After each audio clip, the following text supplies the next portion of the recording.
Every year, there's always something to write home about, put in the history books, and reflect on years down the road. This year, I mean, it's just an overflow of topics that we can still talk about, and there's also some questions that are now arising. How is this going to end? Let's get into it. Bonds goes on the first pitch. Reed is up throwing, but Bonds, and that is hit well into right center field.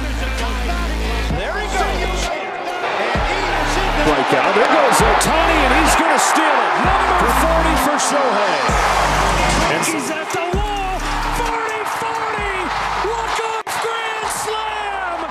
No way. Welcome back to Touching Base Podcast. Good to see your beautiful baseball faces. If you are new here, sit back, relax, give a like at the very end if I deserved it. Leave a comment down below on your questions, concerns, or maybe corrections if I get a stat wrong. I try to do my best when it comes to the research. And this is your second video. Subscribe. Also know that there's a new segment coming along that's going to involve more people and a little bit more things that interact with you and me. And hopefully we can grow this channel together. Now let's dig back into a little bit of history. Going back to 1988, and that was the year the MLB found a new challenge to achieve. It was September 23rd in Milwaukee, where Oakland A's own Jose Canseco stole the 40th bag of the season, marking the first time that a player had hit 40 home runs and stole 40 bags. Now, although this was a new achievement at the time, the idea of recording as many stolen bases and home runs as possible in a single season, that wasn't. In fact, in 1922, Ken Williams is the first recorded player at the professional level to hit 39 home runs and steal 37 bags. Close, but no cigar to 40-40, but from here on out, it began the 30-30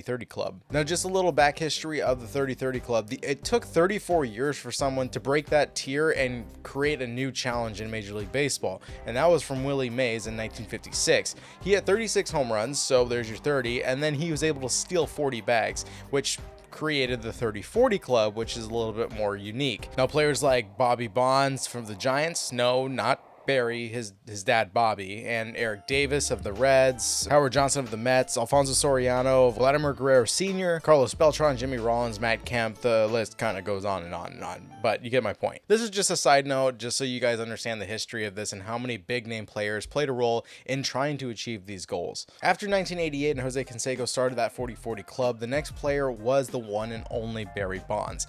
In his 11th season, he had put together 8 career 40-plus home run seasons, and in 1996 he stole 40 bags to join Jose Canseco. So at this point there was only 2 of them. This achievement seems less interesting when you consider the career that Barry Bonds posted. I mean, consecutively putting up home run leading seasons, but he is part of the club and the second in MLB history to do so. Next up, I have mixed feelings on him, but he did achieve it. Alex Rodriguez.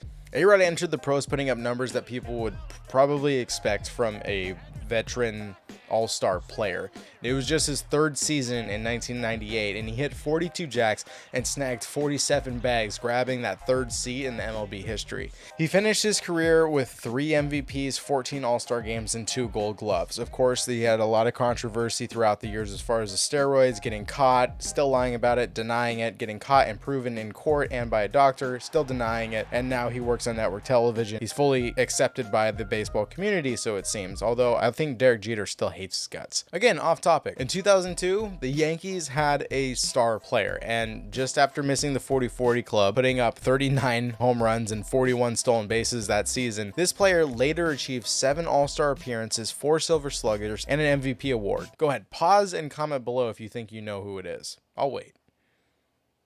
At the end of the 2003 season, Alfonso Soriano was traded from the Yankees to the Rangers. He played 2 years for them and then moved to the Washington Nationals, where he made history. On September 16, 2006, in the inaugural year of the Expos rebranding and relocation, which is the Washington Nationals now, Soriano stole second base playing the Brewers in Washington, marking his spot in the 40-40 Club. As a side note, of the 5 players to achieve this, only the Brewers go down as a team to have this happen against them more than once. But for 17 years, it's been quiet. A laundry list of all-stars collecting their spot in the 30-30 Club and some in the 30-40 Club. Then entered Ronald Acuña Jr. Coming off an ACL tear in 2022, Acuña made history hitting his 40th home run while having 68 stolen bags on September 22nd.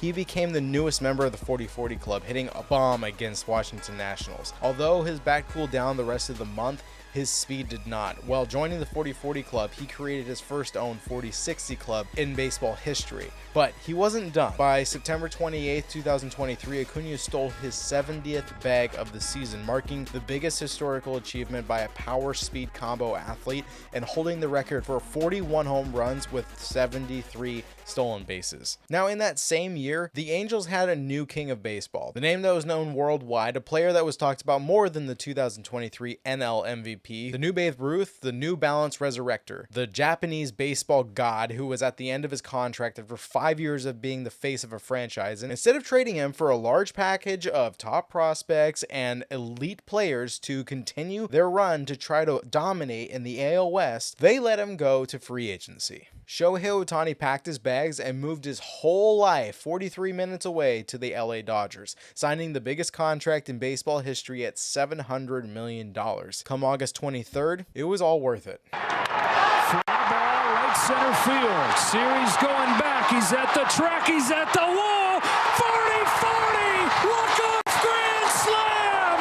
No way. What a moment. History. Ohtani not only became the 5th player to hit the 40-40 club, he is the fastest to reach 40-40 ever. Now, with over a month left in baseball, it begs the question, will Shohei join the 40-70 club, or is it more likely that he starts a whole new era and he starts the 50-50 club? History's already been made. The question is, will he start a new era of baseball? Like, subscribe, and comment your thoughts. I'll catch you guys on the next one. Later.